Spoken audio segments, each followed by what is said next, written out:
Decorating Pages is a podcast dedicated to taking you behind the scenes of the designs of your favorite TV shows and films. Each episode, I'll be sharing design stories from some of Hollywood's most famous sets.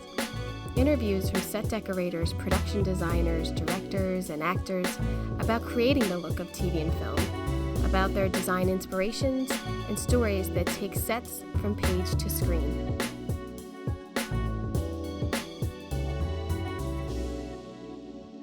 Hello, and welcome to Decorating Pages. I'm your host, Kim Wanup. Gobble gobble! I hope you had a great little holiday weekend. Obviously not long enough for any of us, who especially have to come back to early call times. Isn't that nice?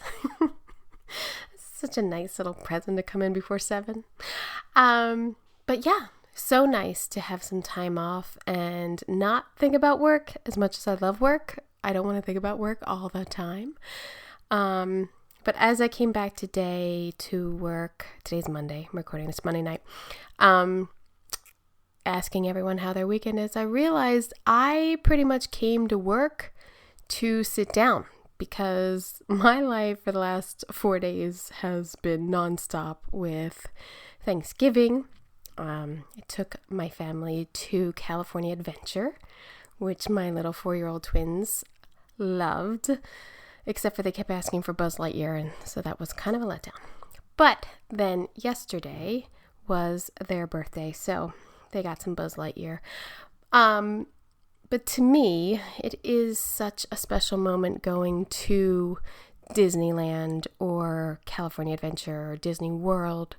I've talked about this before, of the details and the design that are put into these rides and the architecture on the building, and even outside of like Ariel's underwater adventure, all of the benches are like iron scapes of like underwater creatures, and it's just so well thought out in every single way. I just so appreciate all the details that Disneyland puts into their parks, and it absolutely inspired me, as I have said, to be a part of that and be a part of designing details and that.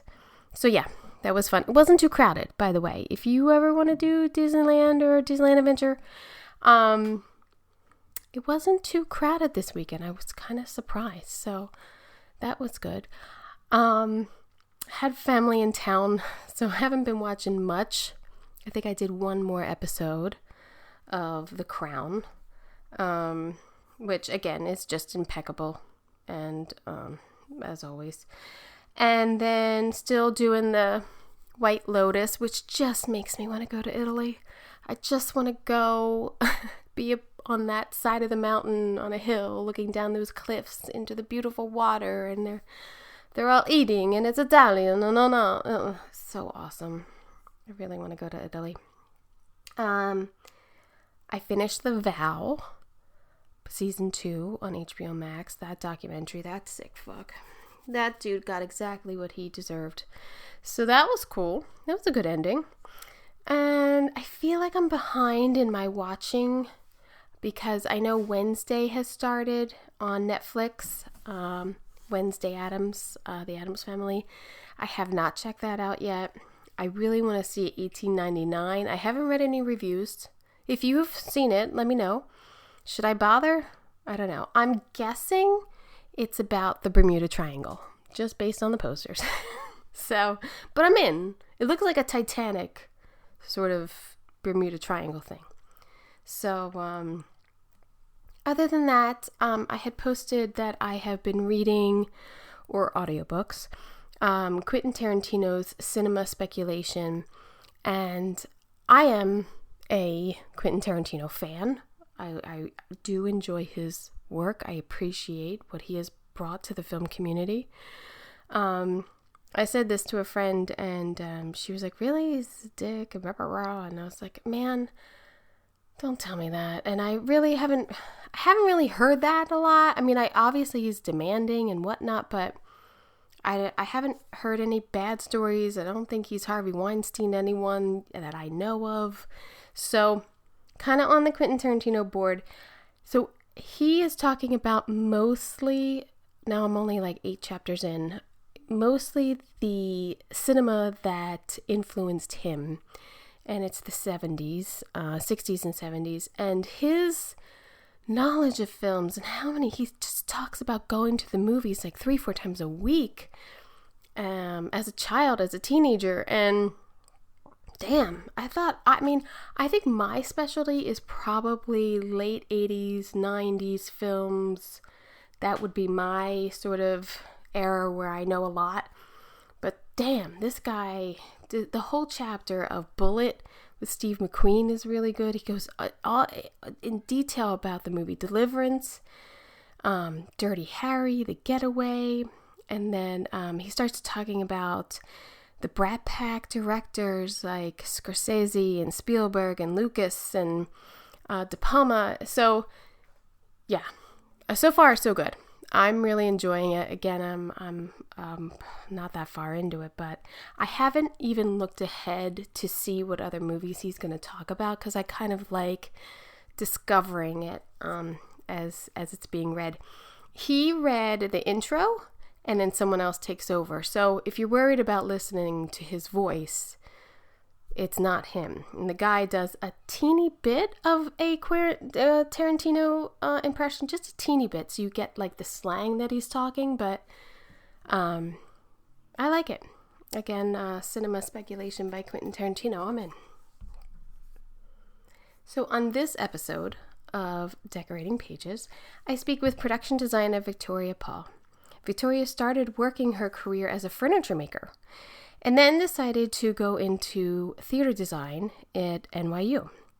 So during and after college, she got a job on SNL, first as a scenic painter and then as an art director on the show. And we talk a bit about those days and the turnaround and how, working, getting the skits midweek and then having to produce on Saturday. So that's always interesting because I love SNL and I love how they do turn all of this around.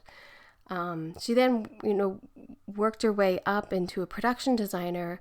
She designed films such as Desperate Hours, My Cousin Vinny, Breakdown, and many, many more. She also moved into TV and has an Emmy nomination for her HBO work on And the Band Played On. And recently, she finished up the series NCIS New Orleans. I think she said she was in New Orleans for 8 years doing it, so that's cool.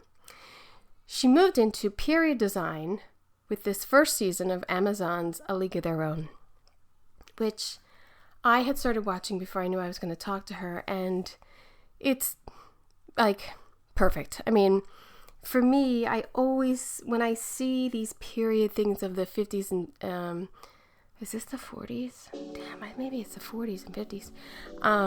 Signage, graphics, it just plays such a key role into the design of getting these periods correct and your color palette. And so we talk a lot about the graphics, the design of this. She shot it in Pittsburgh, so we go into detail about that. So I hope you enjoy. But I do like being in a show for a while. I like sticking with a show. I have to tell you, I do too. I really like when you finally get like a team that really gels. Yeah. Do you know what I mean? Oh, yeah. And then it makes everything so easy. You don't have to have like endless discussions and explain stuff. You kind of say, hey, remember what we did there? And everybody's like, oh yeah, we got this. Yeah. No, I like it. I mean, I was on Bones for 6 years. I did Parks for 4 years. I mean, was Val the designer when you were on Bones? Val was the art director and then moved up after I left. After you left. Yeah. And who was the designer again, that wonderful guy? I had Phil Tulin, and then I had Okawita for like 2 episodes, and then I had Michael Mayer. Michael Mayer, right? What a dream. Oh my God. What a character. I just was texting with him the other day And I said, "Oh my God, I miss you so much," because it's just his attitude of, and the tenseness and the craziness, but then the camaraderie that we had and the nice, we had such a Yeah. nice working relationship. No, he was such a just. I thought he was just the nicest man.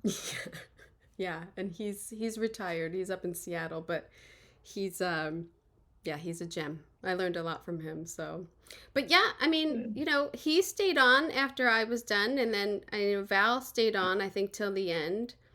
But it is nice. It is, and I think Val stayed to the end. Yeah, he did. yeah, and I think you grow with the characters, and your design grows with them, and everything. I like it. Yeah, But yeah, I do too. yeah, And I really like the team aspect of it. yeah, yeah. Because you really bond with people. Yeah, it's really good. That it's kind of like a lot of times it's bull when people go, oh, we're all a family here. But when you stick with a show for a long time, you actually are. Oh yeah, yeah. Because there's plenty of people you work with, and you're like, I'd like to have a drink with you, but I don't really want to work with you. But when you're with people for a long time, you figure out like I can drink and work with you. Exactly. Yes, exactly. I didn't realize till I was looking at your shows that you went to New Orleans for a long time. So, No, 8 years. 8 years. 7 years. And then I just got back from New Orleans on a completely other show. Oh, it must have been But like coming home. we were so, like, when I left New Orleans, I didn't understand how, like, emotionally attached I'd become to the place, Oh, wow. right? Yeah. And then we got home. I mean, I didn't leave. I went from New Orleans right to Pittsburgh on a show. But then when that show was done, I came back to LA and I was just like, wow, kind of my husband was like, I miss our, night walks, and we would hear the birds and we would hear it's just such a specific place. And I mean, we weren't tourists there. Like, it's been years since either of us, we ventured into the quarter or anything like that.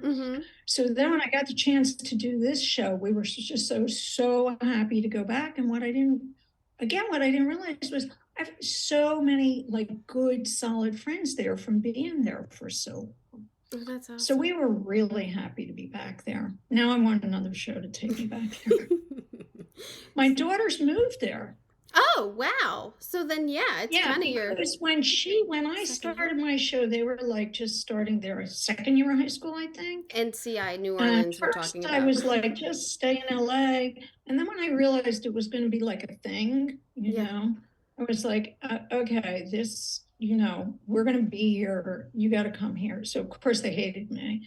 But they went to high school there. And, they went to high school there. Wow. So, their high school friends were there. So she has friends there. And she's like a PA. She's on the DGA path.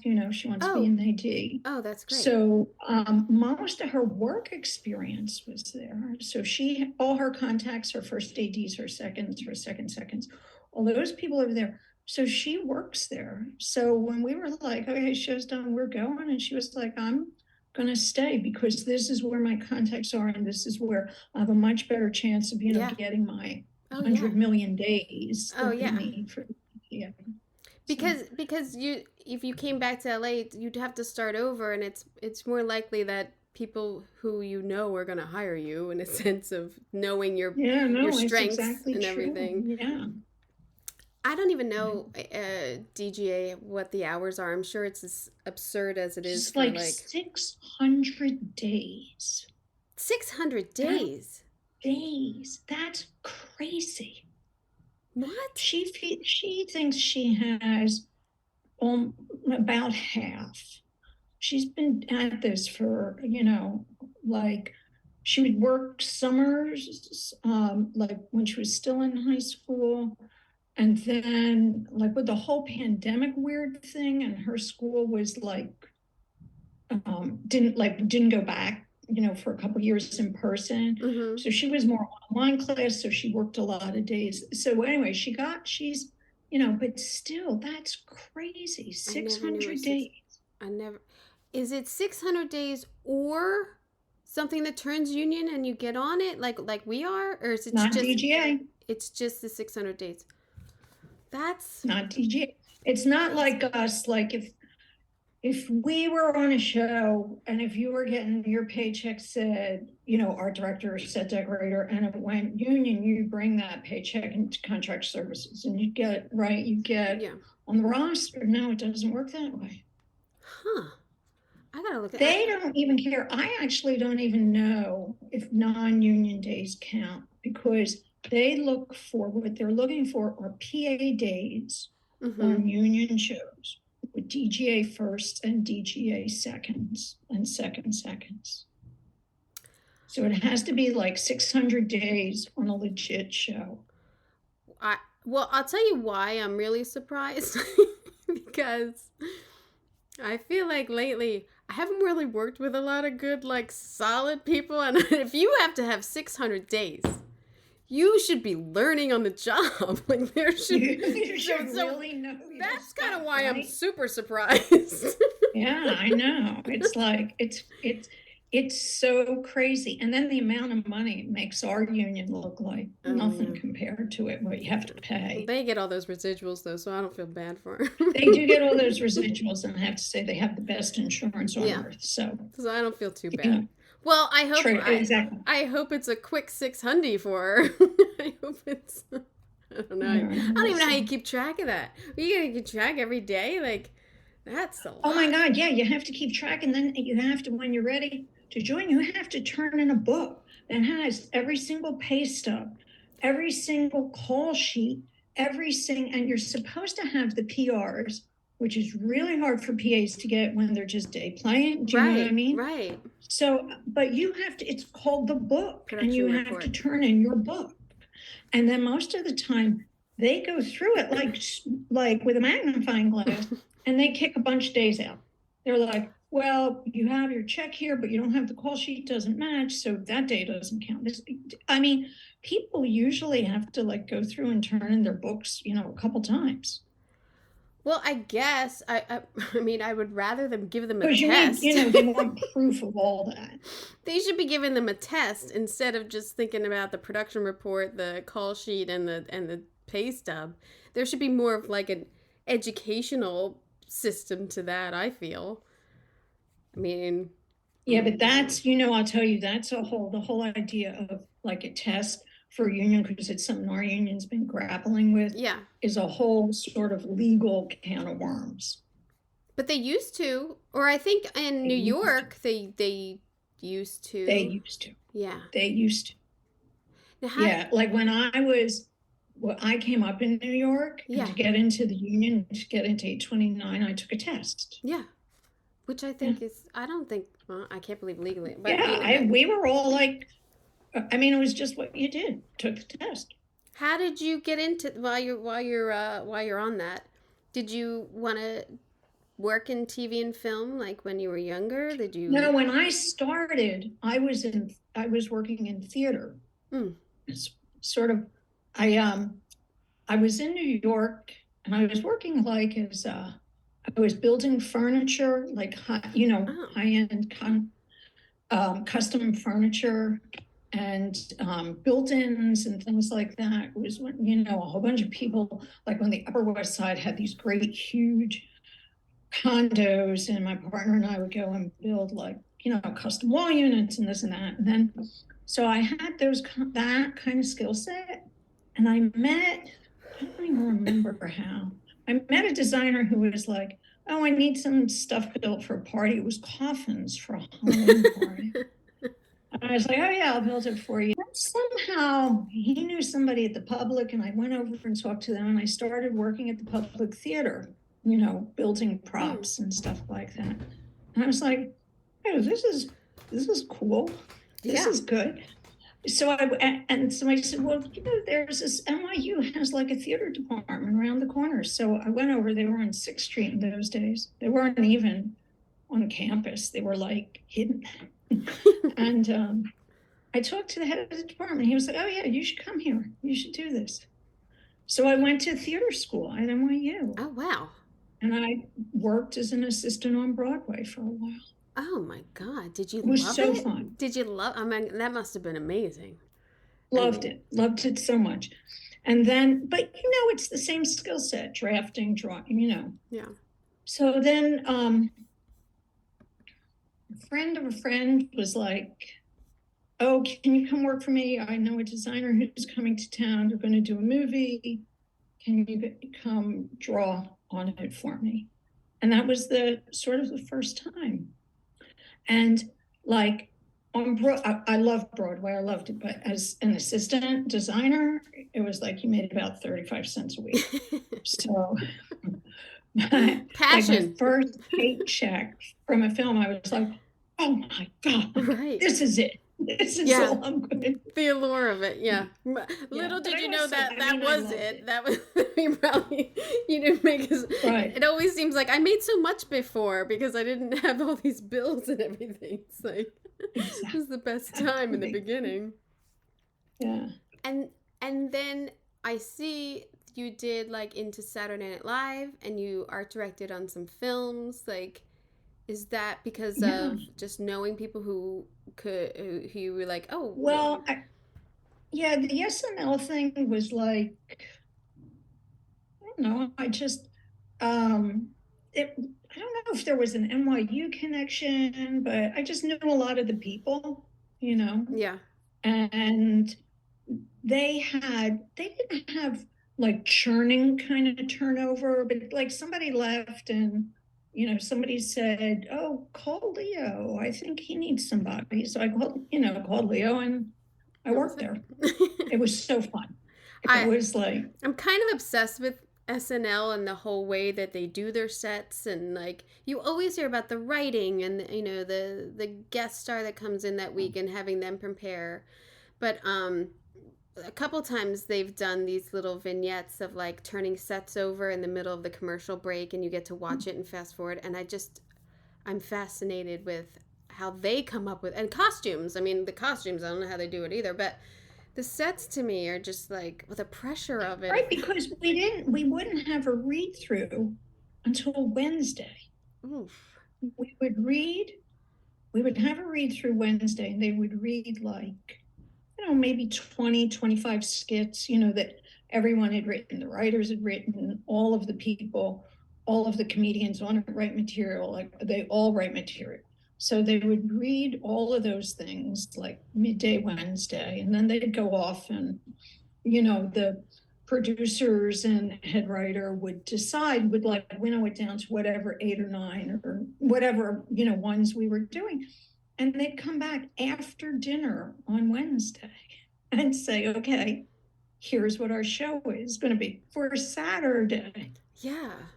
I can never Yeah, understand. it was just, and the it was sets to crazy. me have always gotten better and better and more intricate. And when you think of like staples of like whether it was characters that came back, those sets are really important to their characters. Like it's amazing to me of how much detail gets to get in there in that short of a time. Yeah, I know. And it was just like so.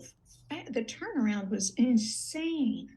But it's like a machine. It's a well-oiled machine. Yeah. It's like every hour from Wednesday night until Saturday night, sort of every hour, what's going to happen. You know what I mean? Right. Okay, this has to be done by then. This has to be done by then. By this time, we have to be loading in. By this time, it has to be. You know what I mean? It's just like it's super clockwork. Was it, did you work like 24/7 and then you slept Monday and Tuesday? Like, we would do, so like Wednesday night, we would stay kind of late because there were 4 of us, 4 art directors, and we would just divvy up those sets. And we would all just start drawing like mad, like literally drafting, designing, drawing at the same time. And we would always get really angry at whoever was last. Because we'd always like put down our pencils and go, I'm done. And there'd always be like one person who's like, I'm not done yet. And then, and we had a car service, so we'd call 4 cars and we'd all jump into our cars and go home, hopefully not too late. And then we all had a different job on Thursday. So on Thursday, I would take all the drawings and go out to the scene shop in Brooklyn, to the NBC scene shop. Mm-hmm. And I would work like Thursday morning. They had a scene shop and they also had a really big scene dock. So we would walk through the scene dock and see if there's something we could pull. And do you know what I mean? Yeah. Start building this, but use this, da-da-da-da, all that kind of stuff. And the guys would start building and we'd start pulling. We'd start sanding scenery up. And by noon on Thursday, I would be sending trucks back to, Rockefeller Center. And they'd start standing scenery up. Lee was one of the other art directors. He'd be out doing furniture. I think Leo would stay because we had a very tiny scene dock at 30 Rock, and he'd try to get stuff standing up. And so it was like we all had we were like a little machine. We were each a little gear. And then on Thursday night, we had an overnight crew. Like we would leave, the rest of the scenery would come in. And when we came in Friday morning, all the sets are standing. Everything was standing up. So then Friday, we would work through the day with painters. Trucks would be coming in with scenery, all of that kind of stuff. We would leave Friday, and a night crew of painters would come to finish anything that we hadn't. Like we never could use wallpaper because we couldn't get it in time, So we made like all these stencils. So all of the sets that looked like they were wallpaper, it was like painted stencils because we never had time to like get, do you know what? We didn't even have like 2 days to get No, you didn't. No, by the time, I was thinking, man, it probably took you a long time to drive out to Brooklyn just to but. Right. And then, I can't imagine. And then by Friday night, it had to be all done because they'd start rehearsing. On the sets. And then dressing it. I mean, and then getting like, dressing it, like we'd sneak in dressing as they were rehearsing. Yeah. We'd watch, we would tweak dressing. Saturday, we would sort of do like, this, is there anywhere, can we get a different chair? Or, you know what I mean? Yeah. Like you have no time to sort of second guess. So we would do those kind of tweaks. We would kind of visually fill in the holes where we saw it. We would do mechanical stuff like this door isn't shutting right. We would kind of finesse all of it, finesse the props, finesse the set deck, finesse paint and hardware.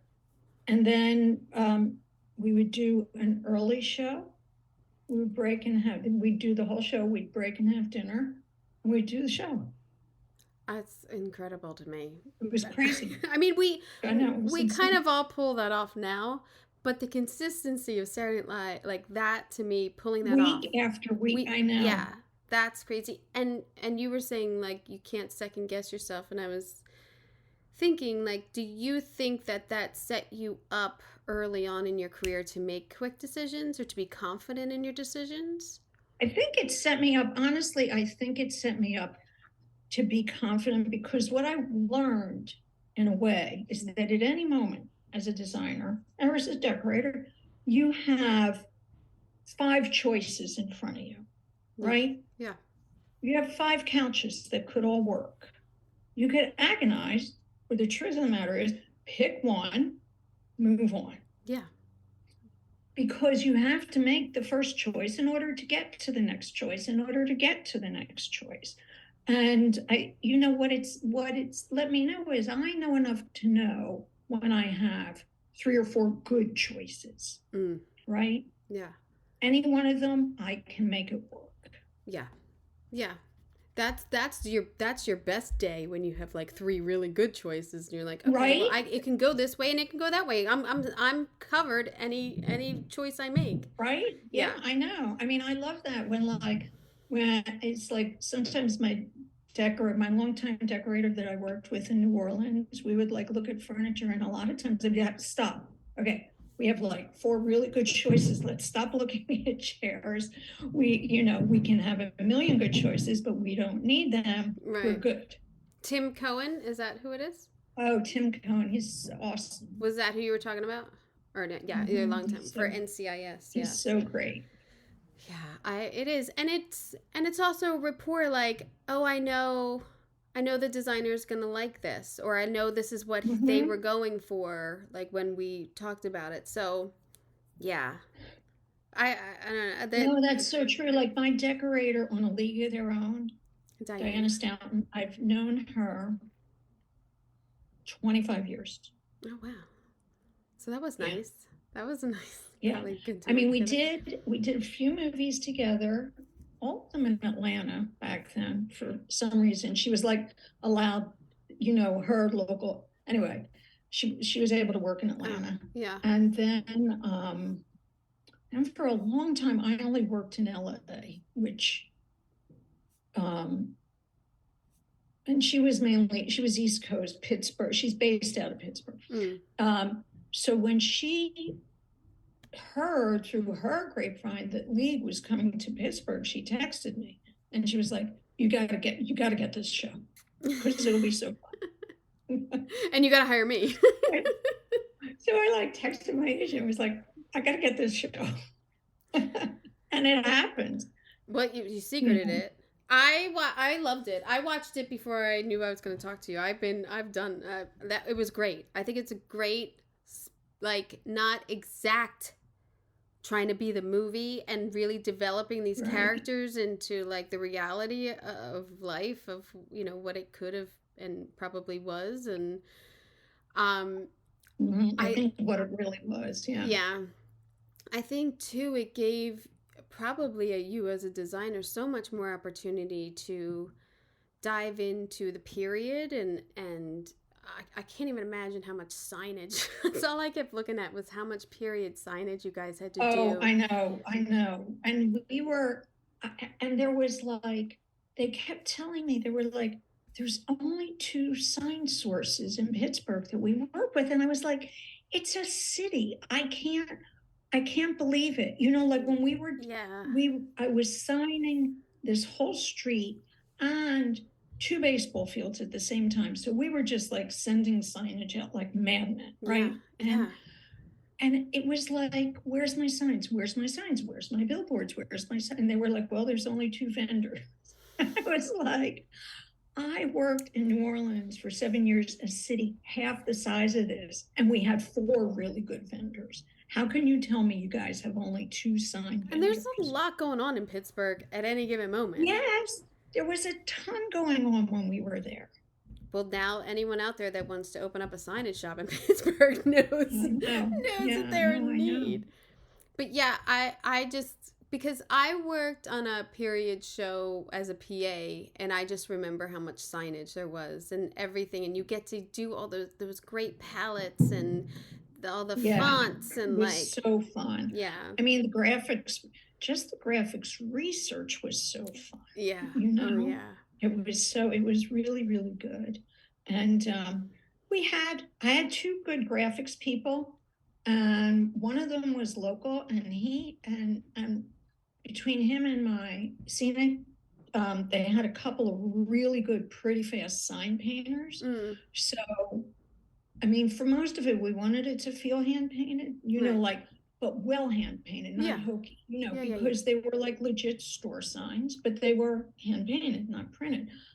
And these guys could knock that out pretty fast. And then Roger and Evan, the two graphic designers, developed a really good vocabulary.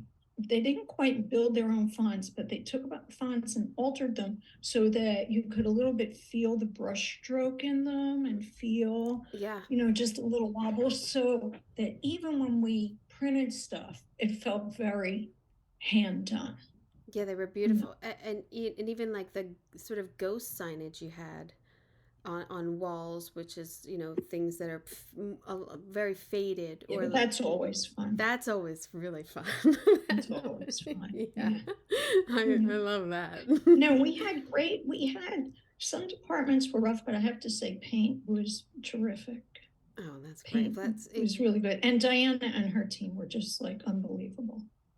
You had, I'm sure you looked at every baseball stadium in the area. Well, here's what happened was, how, I mean, people way above our pay grade make a decision, right? And they're Yeah. like, you're going to Pittsburgh. right? Mostly Okay. because of a tax incentive. Totally, 100%, right? So it's like, okay, great, we're going to Pittsburgh.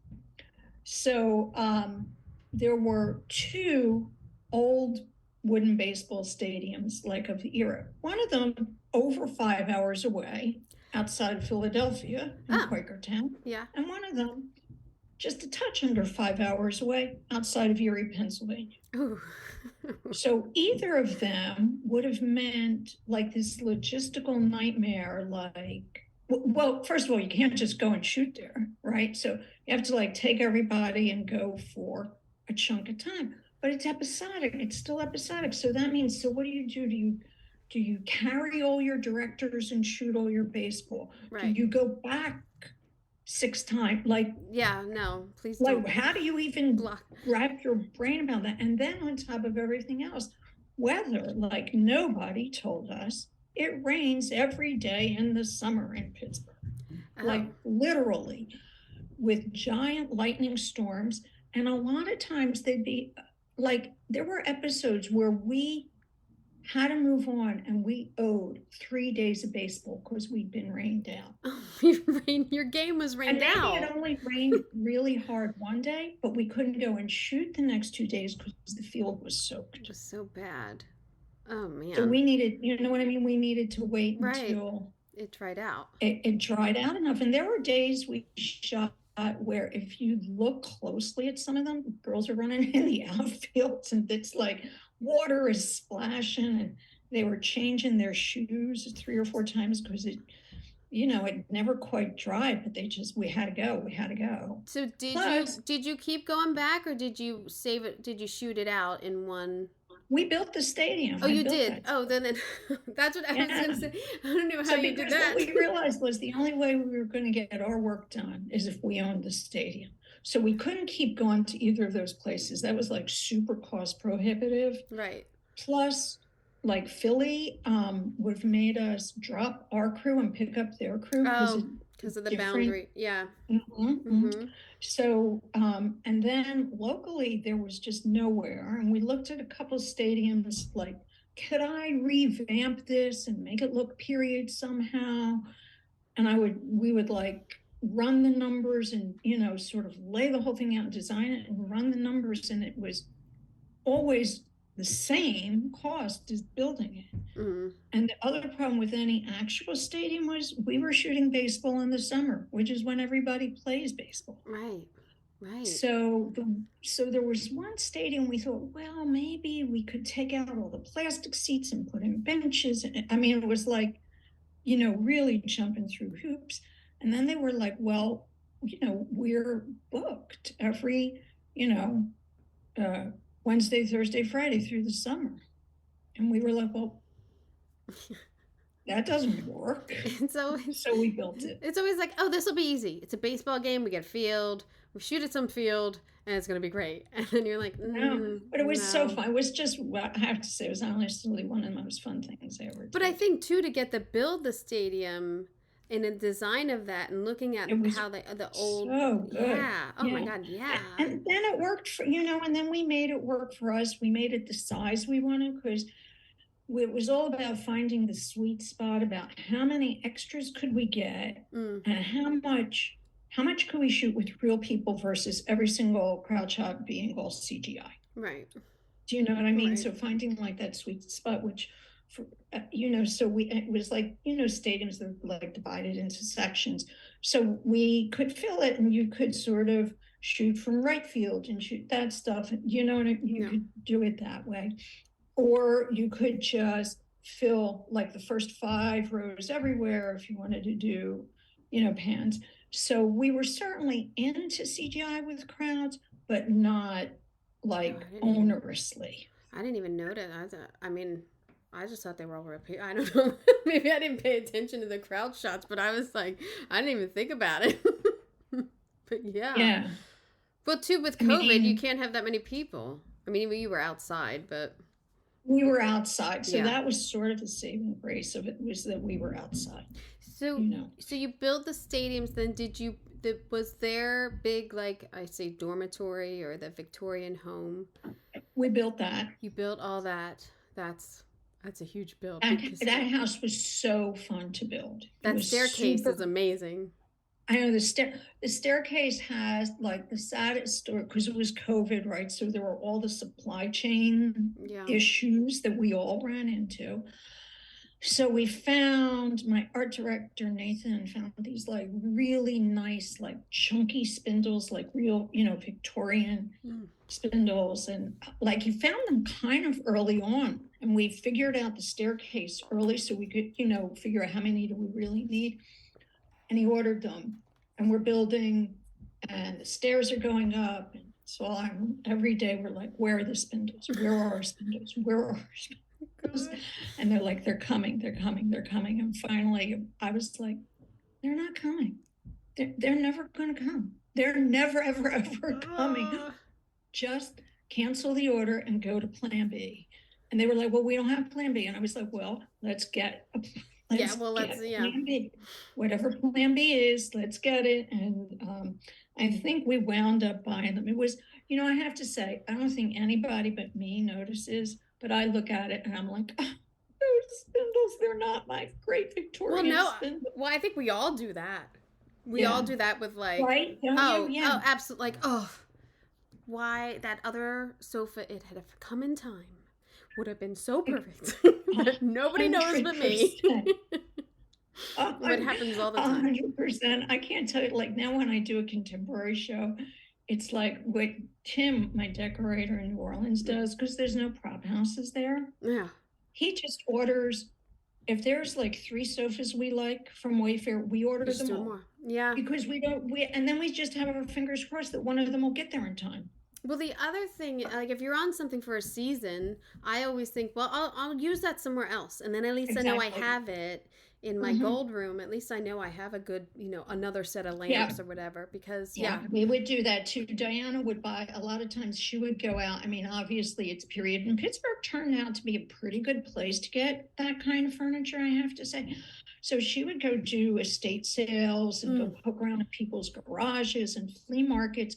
And she would just come back with stuff and put it in the gold room. And it was just like, she was really smart. We like built up our own little kind of warehouse. Yeah. So when we were doing that house, there'd be like, that corner feels a little empty. Hey, remember that little chair that you bought the other day? Yeah. Let's try that. It was really good. She always had something to help us fill in our holes. She had good lamps and good shades. We had great lamps. Oh my God, great lamps. All those mica shades. Oh my God, they're fantastic. So many mica shades. We had really good, obviously we rewired every single lamp because they were really old lamps. But it was like, oh my God, we were so lucky with the lamps. I noticed too, like a bedside lamps, like the choice to go like small, which is reality, and it's not to do some like statement piece, but these little small lamps, I'm like, God, that was genius. They didn't have a lot of big lamps. I know. For period then. I mean, because also the other thing is the show's in 1943, but the furniture, that was supposed to be these like people are, house. Our own backstory for the house was maybe it had once been a family house, and then maybe, Rockford was a college town, so maybe a group of guys, like not a fraternity or something, lived there for a while. So the furniture, she was all a little down, and it was all 10 years old. Yeah, well, that's I think about that too. Like, just because you're in the 80s doesn't mean everybody in the room, not everybody has 80s furniture. So you can throw in a piece that they got from their grandmother, or like a chunky 70s piece, because they would have held on to that. That's usable. Like, absolutely. I mean, think of your own house. I have furniture in my house that's 20 years old, As much as I always, people ask me, oh, your house must be so nice. I'm like, it's completely eclectic, because once I find a nice piece, I like it. And then I just make it work with everything else. I know, exactly. Our house is like such a hodgepodge, because it's like, oh, that lamp was good. And it's just like it accumulates. It's not like designed, but that's also what you want your sets to feel like. Oh, the lived-in value of it. The lived-in, the layer. We got this from here. This was left by somebody. All of that kind of thing. I think Pittsburgh must be so rich too in locations, and when they show the streets and all the power lines and everything, for some reason all I think of is Deer Hunter. Oh, that's right. that's Absolutely. that's and then Yeah. those row houses and like all that. But was the bowling alley? That The was a gem. bowling alley exists. That was a gem location. At bowling alley, and it's kind of like on this tree, of course I don't remember, but it's like right in Pittsburgh, it's just not even in a small town outside, it's just right in Pittsburgh. And we didn't do too much to it. We did, we controlled decor, obviously, Yeah. What was on the walls and what was all around it. We didn't control lighting, and the bones of it. It was like, wow. Yeah. No, that bowling alley is awesome. It was really good. Yeah, the bowling alley was really sweet. And did you build the office bar? Was that you built that? Yeah, that was great. Oh my god! And all that really, lighting. Oh my god! Because we went to like downtown. There was an old movie palace, theater where they did the outside was a revised thing, and it had it. So the exterior of the street of that and the alley were connected. That was all one place, and then down the alley there were some steps and a door. So then from that door on, that was us on stage. So we built that little tax office, which was sort of I kind of really loved it. It's one of those little sets, it's just a desk, and it was all that kind of, 30s metal furniture. Yeah. It was just really the tanker and yeah, it was really super fun. And the floor tiles so it was kind of the same kind of VCT tile that we use now, but they were 8-inch tiles back then, not 10. So we wound up, instead of cutting tiles, we actually printed a lot of floors. We printed floors with them. Like the linoleum floor in the kitchen was an old lino pattern that I found and that we printed. And that came out great. You printed it on flooring. We printed it on white thin lino. So we could just roll it out. How did that? And that came out. I was like, was it durable though? Like with dollies? It was. And fantastic. It was. I mean, if you're here in LA, Aaron and I to print lino for you all the time. I know that. But these guys. I know that one time, I think on Veep we had something printed and it didn't. I don't know what their process was or something. Really? It didn't work at all, and it was like. On NCIS New Orleans, I printed like a 1920s lino pattern for a bar, which was a permanent set that we shot in at least 1 or 2 days every week, and was heavily used because we had a lot of music, so roadies going in and out in the road boxes. And until we had to burn the bar down for the story, that floor lasted. Oh, that was that floor we printed on Sintra, actually. Oh, yeah. That's a harder surface. It's a harder plastic. It's 4x8 sheets. That we printed on Sintra. I'm sure that I'll play complete dumb and be like, I'm sure the art department does that all the time, and I just don't know because I'm just like, hurry up and get that flooring in so I can get some shit on top of it. Yeah, because where else are you going to find period flooring? Yeah, no. Period lino. Not anymore. And wood. I mean, even if you could print like the old thin slat wood look. Like, even that would be nice because they don't. I don't know. For me, I'd never buy it with wood for some reason. Yeah. Because if it's old thin slat wood, what you would see when you lit it was like the little undulations and the imperfections. And it would be too flat. And if you get just a clear, hard shine, that always kills it for me with wood. You're right. This is why I'm not. Which is why a lot of times, even the engineered wood that we use now, like the click floor, I won't use it because it goes together too smoothly, and there's none of the little undulations that make it live. Do you know what I mean? Yeah. Well, like your polish buildup or your knots or anything aren't. Or you have an area where it's worn by the door. Yeah. So my preference is always to lay wood, and it doesn't cost that much more. But I've definitely learned that throughout a career that real materials are always better. They always read better, Always, always. always, It doesn't matter how good your 100%. painter is. It just the light catches it differently. It's just the Exactly. a real material helps. Right. That's why you have to plaster every wall. You can't just roll Yeah. it with fat paint. And I mean, you can if it's going to be something that's far in the distance and you just want to be able to, do some runs on it and grab some texture. Yes, of course, then you can. But if it's a wall that you're going to like encounter, Yeah. or be close on or have an actor nearby, you got to plaster. You have to plaster. Now the salon, that's fun.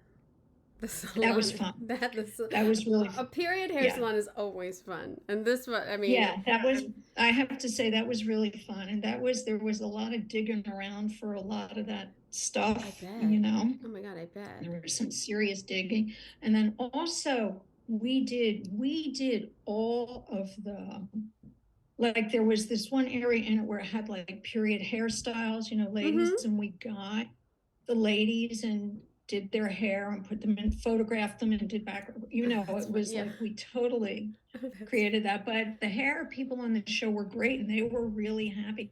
We had a scene, I remember now, we had a scene, or a couple of days actually, in two different episodes where we shot a revival tent and we had a lot of extras.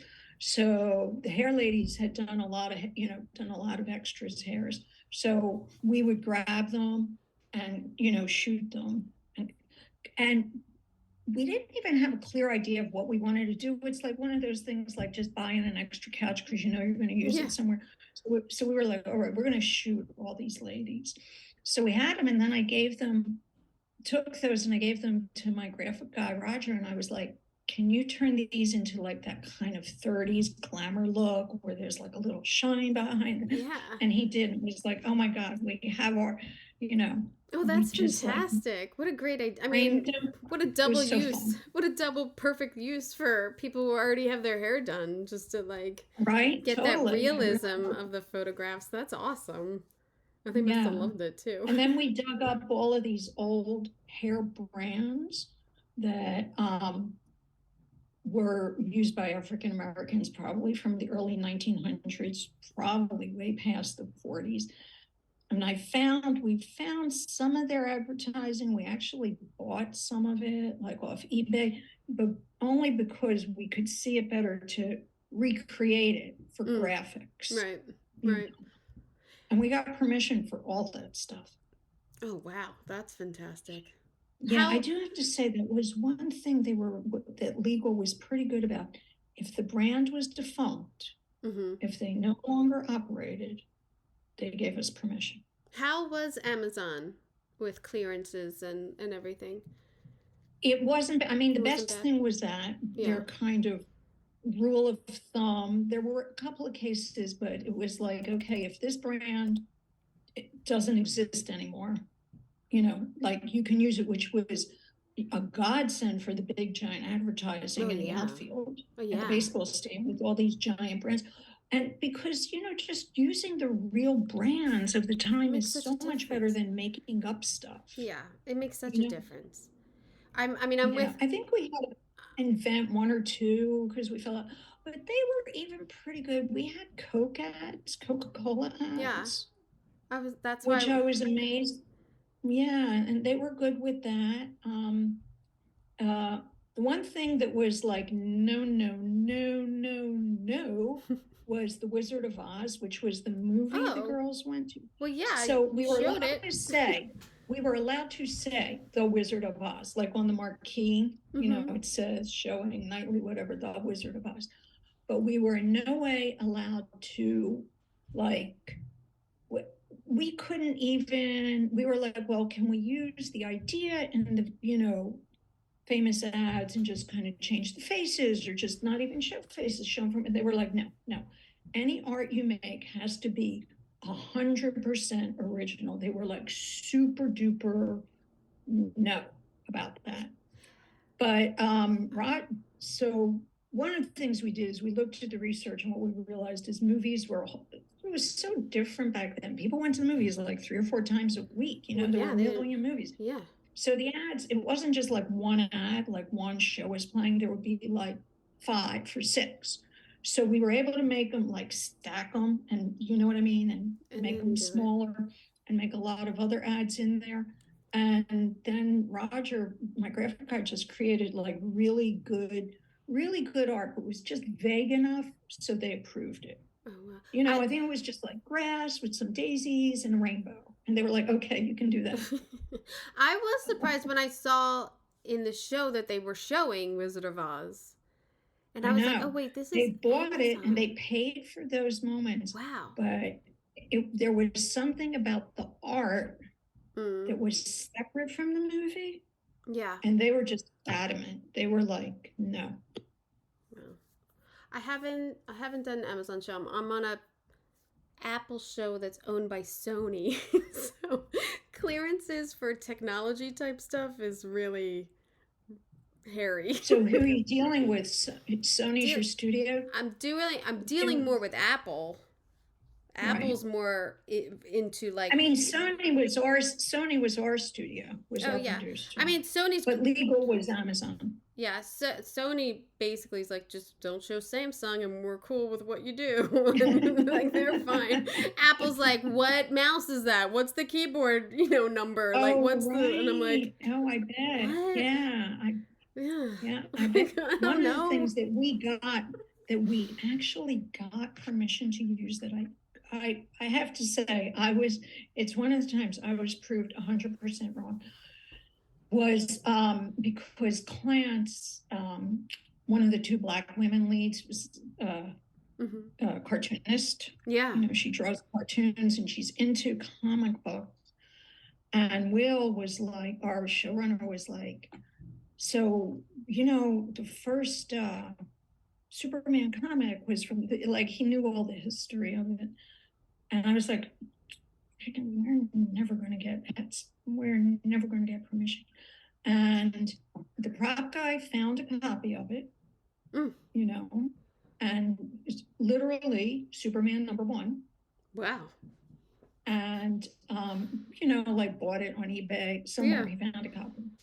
And we just let it churn its way through legal. And they came back and said yes. That is crazy. That is crazy. Because it's Superman is Warner Brothers? Is Marvel now? Or is it DC? I think it's DC. I think it's Warner Brothers. Right, but right? I don't know.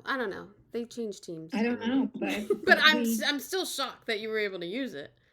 We all were. Wow. We 100% all were, because we did a bunch of other comics, and we had a comic book artist obviously make fake covers. We just got fake names, but we were just like shocked. So you never know. Yeah. I've worked with producers. They sometimes have a thing of, we'll just do it, and then we'll take the beating later. And I'm like, I like you. Oh my God.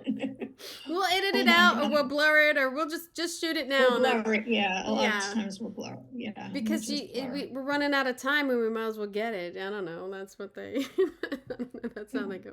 I don't know this, but are there stages in Pittsburgh? Is there a lot of stages? Well, in quotes, are there warehouses next to a railroad? Like, yeah, exactly. We were in warehouses next to a railroad, with a post every 7 feet. And one of them, where I built the main house, there was like a stage. And Pittsburgh, I didn't know this. It's super hilly. Yeah. It's like San Francisco times 10. So it was like the stage was here, but then the hill went like that. So the stage was like 40 feet deep, and then it literally dropped 12 feet, and there was a staircase, and there was the rest of the stage. And I was like, oh my God. And we had really super limited space. So every corner was just, I mean, I was fighting for inches. My poor DPs, they were like, can we have 18 feet to the drop? And I was like, we were like, how about 15 feet? Yeah. Where can we compromise? What did you find most like of a challenge like on the show or at the like the location of Well, it, or building the stadium was clearly the biggest challenge. yeah, It's funny. It wasn't design-wise, it was a dream because we did a lot of research on stadiums of yeah, that size and that era, and we saw what we loved about it, and we spent a lot of time. I built one section before we actually started building. I built one section, maybe 10 rows high and 6 feet wide in the parking lot. mm. So we could all look at it together. We could look at it through a lens. Smart. Right? Yes. We could say, and we could say stuff like, let's make the seats a couple inches higher so everyone's head is, Yeah. I mean, we made minor alterations to that. And then I took that section and I painted it. Like I divided it in half and I painted it 2 different colors and was like, okay, let's all agree on this. And we painted it and aged it. And then once we agreed on we agreed on the color on the green because that was super typical of the time. It's really the color. The color it is the right color. Right. If I say right, exactly. And then we aged it. So we had this full scale chunk of stadium in the parking lot. And I said, this is what it's going to be. And everybody was like, thumbs up. So then, That's but smart. it was No really, surprises. it was like, what it's was too big a thing to build without building a piece of it real. What was your prep? Prep on the stadium, I'm going to say prep on the stadium was probably about 9 weeks. It wasn't a lot, but here's what happened was just if you think about it, right, it was a roofed stadium, or part of it was roofed and part of it was not roofed, like the cheap seats. Right. But I couldn't, so just like building wise, infrastructure wise, let's put it this way, we found the field, right? It was Right. outside Pittsburgh. So first I had to build a road so I could get in. Oh my God. Trucks couldn't get in. So we built the road, and then we had to lay a concrete pad, but we couldn't lay the pad until we did like geo testing, and some people had something had to approve it, whatever. So we do that. We had to put in a French drain. We had to build a retaining wall behind it. Did so you, and your construction people did this, or like real people did this? Engineers, like actual, like people who do that. Yeah. We put in the pad, and now we were ready for the steel posts that are going to hold the roof up. And the steel posts, just like our, balusters, are somewhere in China. The stadium is literally built and scene docked. And we are you can't do anything until the posts come. And we are waiting and waiting. And I called the engineer and I was like, what's going on? And he was like, well, I spec'd this custom steel. And I was like, okay, done with the custom steel, off the shelf steel. And he said, well, it's going to be an inch bigger. I was like, fine, I'm flexible, inch bigger, love it. And then it's going to have to look like wood. And I was like, that's what we do. We make pretend. I'll clad it with wood. This is Pittsburgh. You can't tell me. I've been waiting almost 4 weeks for steel that's somewhere in China. I said, respec it, get off the shelf steel that you can get from somewhere within a day's drive. So we found a steel mill in Ohio. And 3 days later, we had our steel, our big steel posts. But it was like, I was like, why would you spec custom steel? Because they don't think. People don't think. So we wound up being, I will say, we wound up being 2 weeks late on the stadium because of that. But I feel like that was a bad. That's not bad at all. There's much more things that could have gone wrong. Right. Plus, you had all the rain. All the rain. We were rained out. The guys were rained. Everyone, like at least once a week, I'd go out onto the stage and I'd see twice as many carpenters as usual. It was like, and I'd see the foreman from the stadium and be like, you can't work today or tomorrow, rained out. It always happens in LA. Like we go outside for one day and it's like, oh, it's raining. It never rains in LA except for like whatever production I'm on, shooting Right. outside today. Right. But do you? I've worked with Nick Offerman. Did you get to talk to him at all? He's a gem. I didn't get to, he was, we only had him for like a few days. He had this tiny little window. I do find that his character was abruptly taken out. But that was in the story. I know, but you might still find it abrupt. You might still find it abrupt. Yeah. But they really wanted Nick. So they, it was like, here's his window, no matter what happens on these days, no matter what episode it is. Yeah. Those are shooting him because we had to shoot him out. He is like the I think we only, honestly, I feel like we only had him for 3 days. Oh, wow.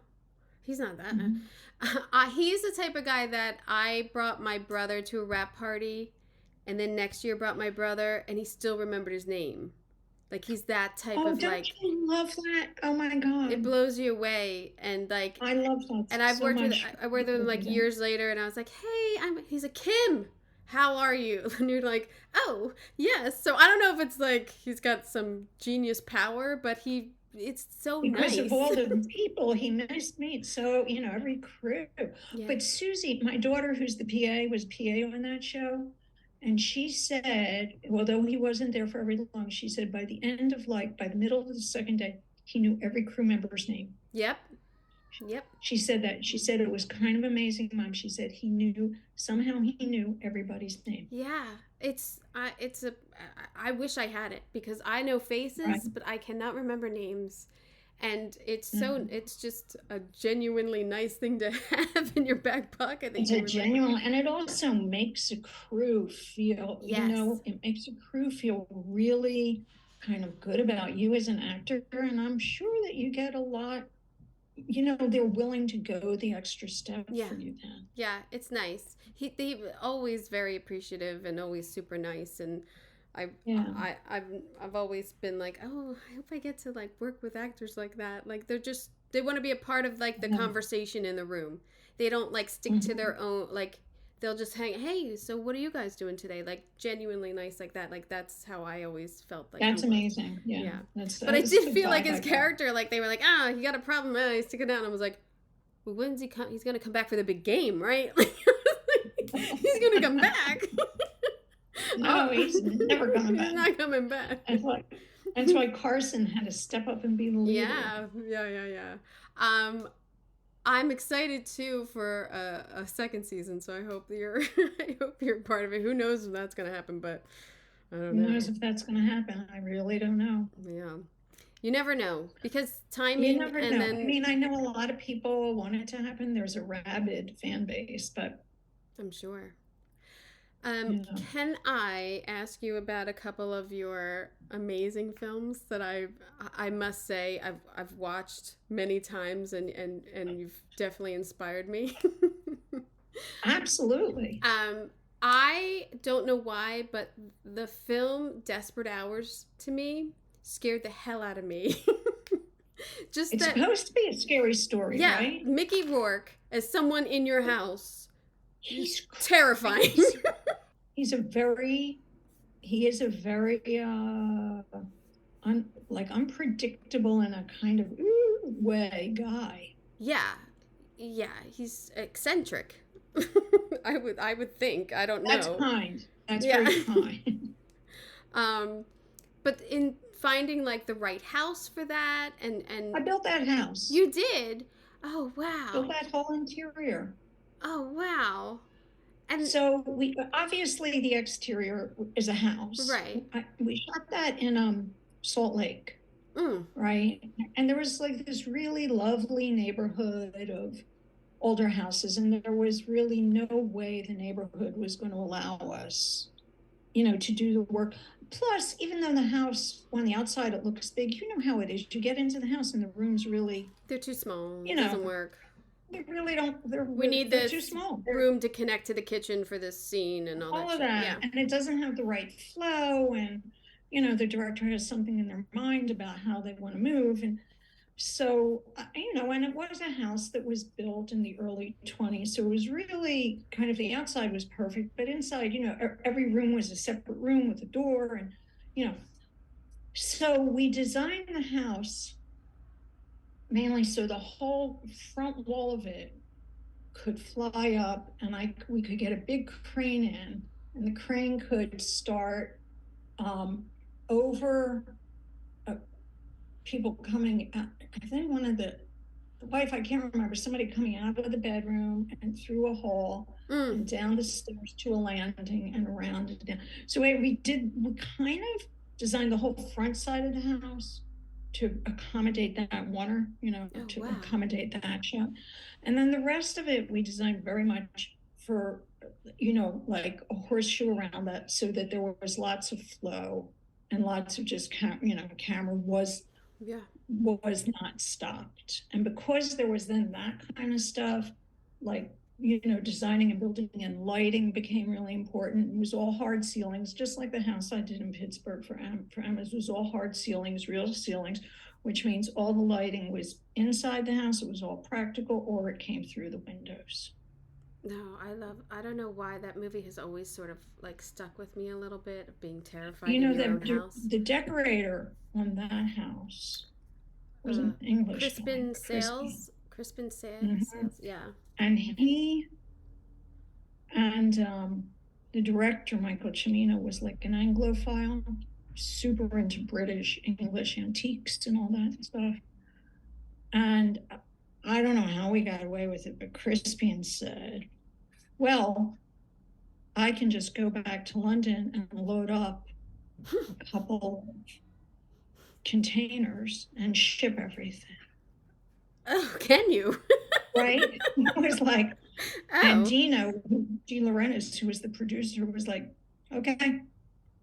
Oh, okay. So he went back and he just like combed through, he flea marketed, he antiqued it, he knew and he just bought like several containers full of stuff, and it all arrived, and we trusted the house. Yeah, the upscale house. I mean, that's crazy.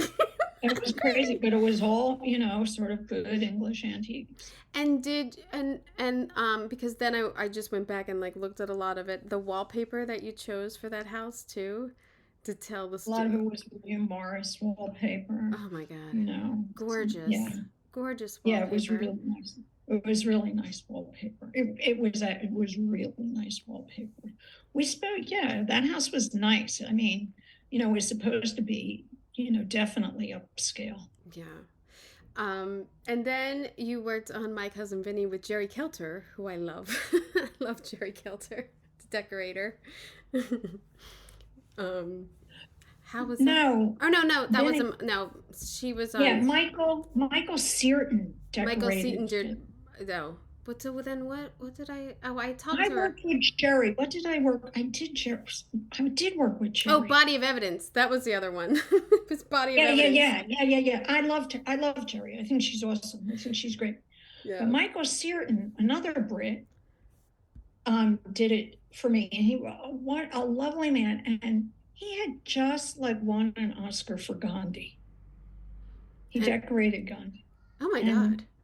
And I was like, Michael, why don't you come to Atlanta? Anyway, he was like, yeah.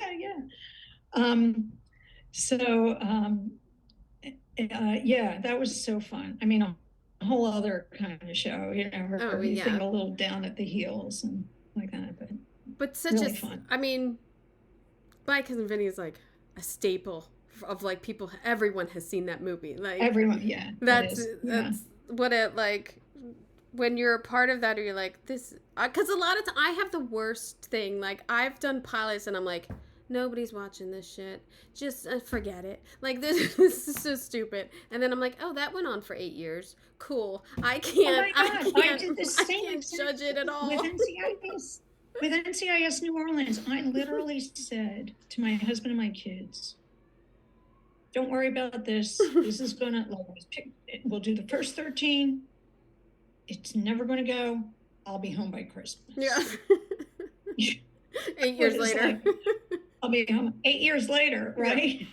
I did the same thing with Brooklyn Nine-Nine. I was like, this is so stupid. No one is going to watch this. I don't want to do Oh the my series. God, it's the best. I have to say to this day, well, my girls obviously watched Brooklyn Nine-Nine when it came out and through all of it, and I just got it by osmosis. And even now, we'll just rewatch. I'll come into the room and they'll be like goofing around and they'll be watching it, and you have to. It's so funny. Yeah. It's so freaking funny. I don't know. I didn't get the pilot. I didn't get it. No. I just think they're hilarious, and I just did it. What's Beatrice's last name? Oh, On Brooklyn. oh, I don't even know. I don't even know. She plays Rosa. I Yeah, just did finished a show with her and Anthony Mackie, and she's like so straight-faced hilarious, just like she is in 9/9. But yeah. Did Madonna have any input on Body of Evidence? I didn't even ask Jerry about that. I totally forgot. She was, I think she was taking it really seriously. She was pretty professional, I have to say, like she came and worked and knew her lines. I don't, whatever one thinks about her ability as an actress is what it is. But, she showed up and there was like a little bit of I'm a superstar, but there was no giant entourage. I mean, there were definitely her people, right? Her hair, her makeup, right? Obviously. But there was no like insane entourage or anything like that. And, I think she was really trying to take it quite seriously. It's so funny because I remember seeing that movie, I think on like we rented it, and my mom being like, close your eyes, close your eyes. And I'm a girl, I don't know, I'm 92, I was like almost a teenager or whatever, and I'm like, okay. And then when I was looking at it, I'm like, is that the same? Because they've changed the poster on like IMDb, and I was like, oh, really? That's not the poster. And then I was like, oh my God, Body of Evidence, I remember that so well. Right. And there's no, and by now you look at it or I think about it, I'm like, there was really nothing very sexy that happened. No, I don't know. It was I think it was advertised because it was her to be so sexy and like the killing and I think it was. Yeah. And then you had the Emmy nomination for And the Band Played On. How was that to be a part of? That must have been amazing. I have to say from the beginning, it was kind of awesome. Yeah. It was really awesome. Because the guy who wrote the book, Randy Schultz, had, input with us and we talked to him. By then he was quite sick. But, we were able to talk to him and his partner. And we were able to talk to a lot of the doctors who were depicted in the book who were there. So it wasn't that far away from the beginning of the AIDS times that, a lot of those people were still around and happy to talk with us. And, we went to UCSF Hospital where a lot of this stuff happened. I mean, it was just really, it's an amazing story. It's a hard story. Yeah. It's a terrible story, but it was really it was great. And people were really happy to share their time with us. Well, I'm sure too, just to be a part of something that's gonna inform people. Like, I think that's one of the things that I remember watching, that is how informative that and realistic that show was to a huge audience. I mean, it was on HBO. It was like huge when it came out. Yeah, it was. And it was just like, I don't know, it was just so hard to believe that even, when we did it, which was years after the beginning of the AIDS epidemic, that people were still so blinded about what was going on. Yeah. It was, and had no idea of the history of it or the history of the time. But also for us, that was a period piece. So that was, so there's that. And then just as a designer, and Amy Vukovic decorated that. Amy did that with me. And it was fun. it was just, we got to do so many different things. We got to do France and the Pasteur Institute. We got to build like an African village, and it was just fun. We got to do a lot. And I think that visual storytelling is what it needs to bring it into people, to make it. But the book, I agree. The book was great, but just also the sort of the panoply of what we did, like seeing how there was this piece in Africa and this, and how this connects to this, and here's what the researchers in France are doing, and here's what the researchers in San Francisco are doing, and it sort of gave it a pace and an urgency. Yeah. That made it feel very visceral. No, it was very impactful. I know that. I know that from watching. Very impactful. Yeah. It was, and I saw, where was it? So I think either right before or right after that, I did Tales of the City. And I saw Ian McKellen at a party for one or the other of those shows. And he was like, "You again?" He said, "Do you only do shows about dying?" Oh, yeah, it was right after. Well, on here it's right after, so yeah. It's like, "Do you only do shows about dying gay English?"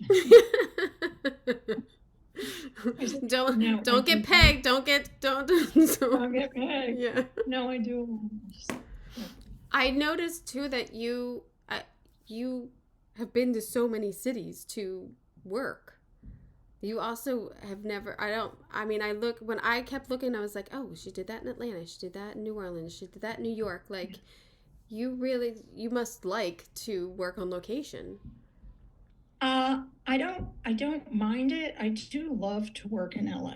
Yeah. I just love it because, it's like, and when my kids were little, right after, they were quite little, I sort of made a choice. I'm going to stay in LA, right? So that they can,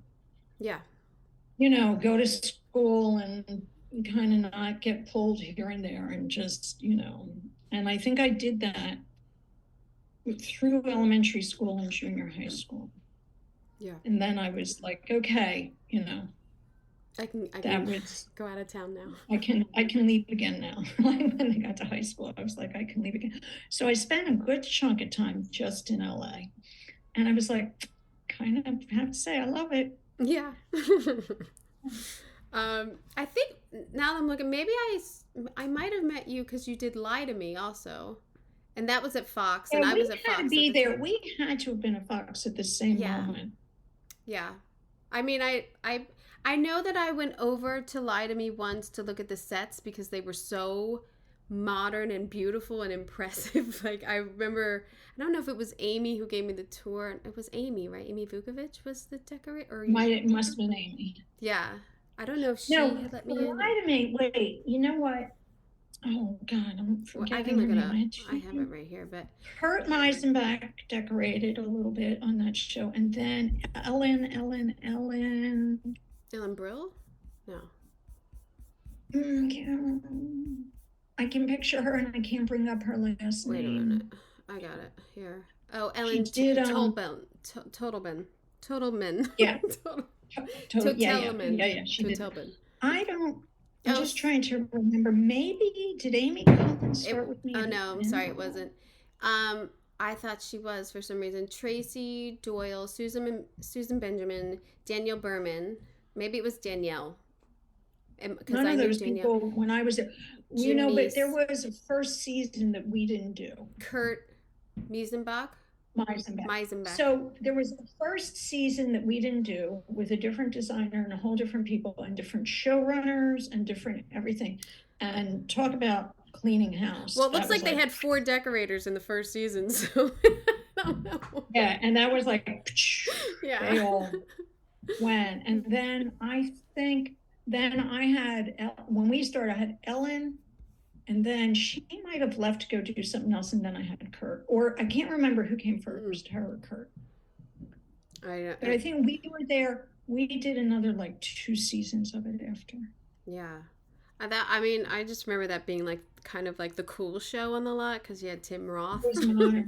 Yeah, except on Bones, that major set was amazing. Oh You yeah, know? the lab Well, was, that was yeah, amazing. designed by Phil Toolin. It was, yeah, and it never. I Come on. I mean, I didn't stay on or anything, but they never changed that lab once. I mean, that design went through like the end of the show, I believe. So I think at the end, I was walking over with Val, and there was like this little area off to the side. He was showing me some changes that they made, I think, in the last season. but yeah, Like up the stairs off one side was a little kind of balcony seating area that oh he yeah, added. up top, yeah. They could never shoot. Yeah. They never wanted to put the camera up They there. never Like, shot. They never used it. They no, just used what they used. They used what they used was right because that's what that story was about. yeah, Right, big that bone part of the room. story was always about the bones on the table and the lab and the conversation in what's her name's office. You know, the video Yeah. girl. Yeah. And I think they did pretty well in the beginning for all of their like visual effects and everything. It wasn't, they didn't make it so corny. Like I always was like, oh, at least I'm not on, like, I think they're doing it right. Like the angulator, and they would like redo the body and all this. Like it was kind of cool. When I was there, I enjoyed it. I No, I liked thought it. they did. I thought they did good. Yeah. Do you like TV? Do you like film? Do you like I have to say I like both equally. I do like TV. I like the longer arc that you get in TV. Yeah. Yeah. Because in TV, over say 8 or 10 episodes, you're gonna learn a lot more about character. You know, you're gonna be able to do a deeper dive into story. Yeah. I mean, it's really what it is. Think of it this way. It's like, are you going to create something that's 2 hours long, or are you going to create something that's 10 hours long? Right. And Yeah. if you create something that's 10 hours long, you're going to be able to go deeper, to think about it more, to, you know, like once, if you go to a place once and you're in it, then you're going to be able to kind of like ruminate about it. And then the next time you go back, I mean, I've never been one to like on my permanent sets. I'm always happy to do little tweaks and, you know, move stuff a little bit, because it's like, you know, hey, that little corner back there, if we did this and this and opened it up, you know, they could shoot back there. That could be, you know, and then if you turn around, then you get this wide, long shot of. So it gives you a chance to kind of like really ruminate and think on your sets, and Yeah. you know, make them richer and denser. Yeah, it does. And the other thing is the growth of it. And like when you were just saying it, and I always feel like that thing on their desk, I don't, when you reset the set, don't put everything back exactly the same. Nobody keeps their shit the same. Like I don't want, like, Exactly. continuity is like, yeah, the bigger picture of it. Like that shelf belongs there. Like, but I Right, want to the move shelf belongs there Yeah. in that episode. Yeah, I want the books No. moved around. I want it, you know. Yeah. Yeah, And that Yeah. that's what you get to do in that's TV exactly too. what you get to do. Yeah. Or you get to introduce new characters, you know, Yeah. and think about them. Or you get to like a character you've known maybe in one setting, in the office or in the bar, you get to know them more fully, and then you get to go home with them. You get to see their home environment, you know. Yeah. So Expand it. I think for that, if you think about it that way, TV really lets you be dense and rich and do deep dives into characters. Do you have a favorite project you've been on? My last project is always my favorite. Well, I'll say this: I loved, and the band played on, because I loved the people connected with it, the showrunner. I loved Will and I, the actor, the girls. That's so sexist. The women were great. You know, they were all great people. You know, my teams paint was amazing. My art department was really good, and Di and her guys were like just dynamos, just doing the most amazing thing in that bar you were talking about. I was like, Di, this needs to be an awesome bar. Yeah. And I don't have time to build it. It's like, I know how big I want it to be. I know what I want it to look like, but we are just, flat out balls to, I can't, if I ask construction to build this bar, heads will explode and I'll have to clean brain matter up. So you gotta find me this awesome bar. And she'd show me a picture of a bar and be like 12 feet. And I'm like, 12 feet? No. I need like a 20-foot bar. And then we looked on this website she knew of with these gorgeous bars, and they were like $30,000, $40,000. And I was like, no, that's not going to happen. And she dug and dug, and she came back one afternoon and she went, I found it. And I was like, what do you mean you found it? And she said, in a barn, in the loft of a barn, 50 miles from here. She said, there's a guy I know and he sells hardware, like I've just known him for a long time. He doesn't have a store, but he kind of collects antique hardware. We've been buying a lot of our hardware from him. And I was just chatting with him, and he said he had a friend who we thought had a bar. He said, so go on over. And the guy was like, oh yeah, I think I still have that bar. And it was literally in the hayloft of a barn. And when they pulled it out, when the boys pulled it out, it was like there were little rat houses in it. It had been in a barn for years. And we got it out. We refinished the front. The back bar of it, it was like a 30s. It was 20 feet long. It was a 30s deco bar, and it had that kind of turned glass where there's glass tubes. The tubes were intact. Wow. Not broken. And this guy just sitting in your barn. We changed the color of the neon inside. The neon tubes inside that lit up the glass tubes were broken, but the actual glass tubes not broken. That back bar is amazing. It's amazing. I know. And we wallpapered it and put mirror behind, we dressed it up. But basically the bar and the back bar, the front bar needed more help because it was more like animal eaten. We had to make a few new panels and stuff. But she literally found it in the hayloft of a barn. That is crazy. Crazy. That's crazy. You find you can find it. It's some man's trash is another man's treasure. You never know. That's exactly true. That's so true. You never know what you're gonna find in a barn in Pennsylvania. Right? I know. Pittsburgh. It's so funny because after you work in this business for a while, you really start to walk up to someone like, hey, I know you. Yeah. What'd you work on? Bones? Wheel of Fortune? I go through my whole resume sometimes to figure out what I worked on with someone. And I knew that my path had crossed somewhat with Victoria because of the spin-off of The Grinder from Bones, but we actually had never met. And then my lead man, Patrick Alvin, and her child also went to, I think she said, grade school together, and so they used to carpool, and so it's such a small world that it's crazy. Sometimes I'm sure everyone gets that in their businesses. But it was so nice to talk to her and really talk with someone who has not only done films and television, but to have the longevity of going through a series on location for that long, and to talk with someone who really likes to design on location and the value that she brings to location projects is really amazing, and it comes through in her work. So I'm so glad that she had the time to sit and chat, and I do hope League of Their Own gets another season. I would have to say I don't think I expected it to be exactly like the film, because who wants to watch that?